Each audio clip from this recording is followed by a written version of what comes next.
Hey guys, how you going? This is BillyEatWorld here again, and today we're looking at another DMR, the MK11 Mod 0. The MK11 Mod 0 is an early unlock on the DMR tree, so I think many people have overlooked it to some degree, but the fact is, it's actually probably one of the better weapons in the category. There isn't a huge difference between many of the DMRs, and the same goes for the MK11.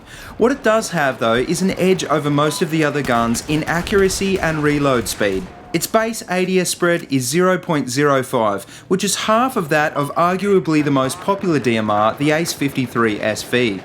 It's tied with the Scar HSV for the fastest reload speed in the class, taking 2.4 seconds to reload if empty and only 1.85 seconds to reload if there's still a bullet in the chamber. It's also one of the higher damage DMRs, dealing 45 points of damage out to 15 meters and then dropping off to its minimum damage of 38 at 80 meters. What this translates into is a 3-bullet kill at all ranges. Unlike the lower damage DMRs like the SKS though, the defensive perk, which reduces damage to the chest by 10%, won't ever make this weapon a 4-bullet kill at long range. This is really important when engaging targets at long range, as landing even 3 shots can be difficult enough. Most players in Battlefield 4 run with the defensive perk these days, either by choice or just because they've forgotten to change their perk, so it's definitely something to remember when choosing a playstyle for any weapon. The MK11 has a muzzle velocity of 550 meters per second, which isn't the best in the category, but it's still fairly fast compared to the other DMRs. Muzzle velocity is very important for long-range shooting because not only does a higher muzzle velocity give your target less time to move out of the way, it also decreases the amount of bullet drop.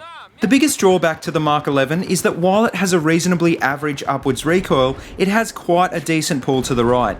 This really only becomes apparent when you're spamming the weapon though, which fortunately shouldn't be very often, as this gun is clearly designed for mid to long range targets. When firing slowly with this gun, the recoil shouldn't be a massive problem, and to be honest, even after playing with this gun for hours, I wasn't actually aware the gun had such a high pull to the right before looking up the stats for this review.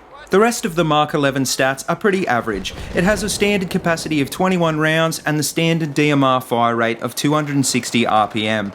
So why do I think this gun is one of the better DMRs? Well, to begin with, it's very accurate and doesn't really have any quirks that would nerf its abilities at long range. The Scar HSV, for example, which is a very popular DMR with almost identical stats to the MK11, has a muzzle velocity of only 500 meters per second, meaning that it's going to be much harder to hit moving targets than with the MK11. Compared to the other long-range DMR, the SVD-12, the MK11 has a lower muzzle velocity but also has an extra 5 more bullets in its magazine. DMRs might be very accurate on paper, but unlike the bolt-action rifles with their higher powered optics, a DMR will miss a lot more shots, especially at long range or when under fire. Having an extra 5 shots in the magazine makes the weapon much more effective by giving you the extra capacity to rapidly engage targets in quick succession. So what attachments would I recommend for the MK11? Well, personally I like to use all of the DMRs with a one-time sight and the magnifier, but along with the SVD, this is probably the only DMR I'd recommend using a higher powered optic with. The ACOG is my preferred mid-range scope and should allow you to be much more accurate with this weapon at longer ranges. Just be aware though that the high power optics will dramatically reduce your ability to quickly engage closer range targets, so be prepared to switch to a secondary when in close quarters. If you're not using the magnifier because you're running a high-powered optic, you might as well use a laser sight or canted iron sights. Both of these aren't ideal for this kind of weapon though.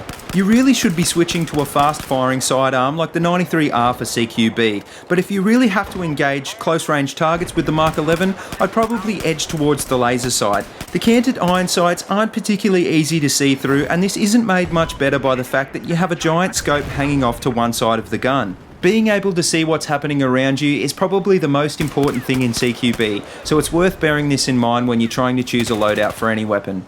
The MK11 really doesn't benefit much from any of the barrel attachments either. Adding a heavy barrel will make the gun slightly more accurate though, and will only take the vertical recoil slightly above the base kick of the M39 EMR.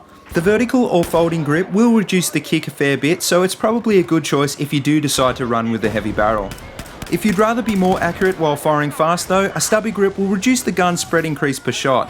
A flash hider is also a good choice to go with the stubby grip because although it only eliminates your muzzle flash, it doesn't add any penalties to the weapon.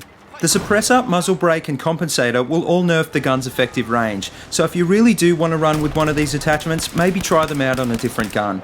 So, like all the DMRs, the Mark 11 isn't really going to allow you to single-handedly destroy enemy teams, but if you have decent aim, they can be more effective than assault rifles or carbines on larger maps. Running the Mark 11 on TDM or domination game modes though will probably just lead to a lot of frustration, as these guns are not designed for CQB at all. I really enjoyed capturing the footage for this review because the Mark 11 is very satisfying to use. It's one of the easiest DMRs to get the hang of because it's designed to do exactly what a DMR should do, which is quickly and accurately take out targets at mid-range. If you haven't tried this gun out yet, or if you're one of those guys running around with a Scar-H SV, give this one a go and I promise you won't be disappointed. The Mark 11, in my opinion, is the gun that defines the DMR class. So anyway guys, that's it, and thanks for watching. If you like what you see, as always, please like, comment and subscribe. I'm slowly working my way through all of the DMR weapons, so if you're interested in this weapon category, subscribe because I'll be back very soon with some more reviews. And if you haven't already checked out my other Battlefield 4 videos, please do that as well. There's a link to a playlist with them all in it in the description below. And as always, if you have any suggestions for weapons that you'd like me to take a look at, please leave it in the comments section below and I'll see what I can do. So until next time guys, have a good one.